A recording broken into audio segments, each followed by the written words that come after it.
plat negre on l'ovent se desliga, lo taur avança cap a suels de foc, sa força és vella com a la garriga, com a lo riu. In the Haut Midi, between eastern Languedoc and Mediterranean Provence, the bull had long held a place all its own.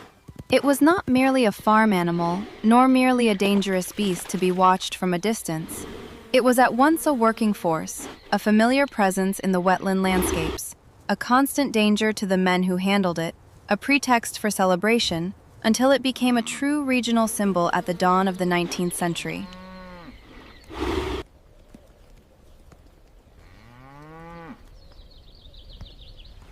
In the low plains of the Rhône, in the Camargue, in the Petite Camargue, in the marshes, the Sansuire, the pastures, and the great farming estates, cattle often lived in semi-liberty. Men branded them, moved them, sold them, used them for plowing or for the butcher's block, and yet they never fully mastered them. The Camargue bull kept a liveliness, a nervousness, a share of wildness that struck the local people.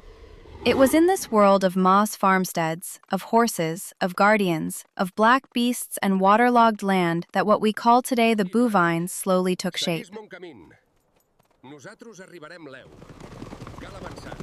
Keep them centered! But at the outset, it was not yet a well-organized spectacle. There were no stands yet, no regulated arena yet, no rasters dressed in white as we know them today. It all began far more simply, in the work of every day. At the close of the Middle Ages, in the 15th century, the great cattle of the Lower Rhône were first of all useful animals. The castrated males, often called biou in the language of Oc, served in farm labor. They drew the arère, broke open the heavy soils, kept pace with the rhythms of southern agriculture. Their strength was precious, but their temper stayed difficult.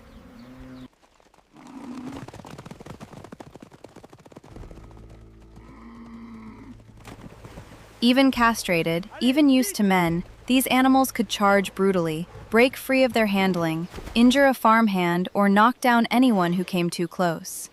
It was said that castration made them more dangerous to man. The moss workers thus lived alongside them in a very concrete relationship, made of habit, of caution, of dread, and of skill. And it was there, precisely, that the game was born. After the work in the fields, in the courtyard of a moss, or in an enclosed space, the young men amused themselves by provoking the animal. They made it charge, they stepped before it, they dodged its horns, they took shelter behind a barrier or a wall. The bull became the very measure of the young men's courage. Sometimes a flower, a ribbon, or a small object was fixed between its horns, and they tried to snatch it away.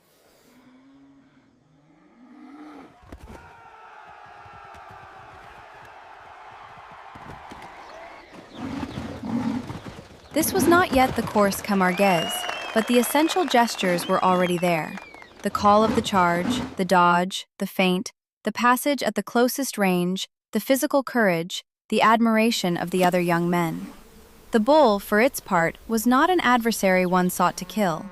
It was the one that had to be faced without being caught, the one that gave the game its worth and its danger. If the entertainment was born on the farm, the spectacle already existed, for people crowded around the farades to admire the movements and the labor of the farm boys. Thomas Platter, a young Swiss traveler, described hundreds of people gathered to watch the handling of the beasts around Arles in 1599. The butchers, in the Camargue, have their own custom for taming the oxen. They chase them, mounted on small, swift nags, across the countryside on and on.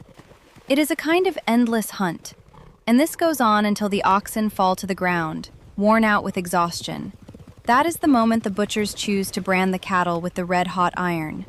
Then they have only to gather them back with their many herds of several hundred head in the woods.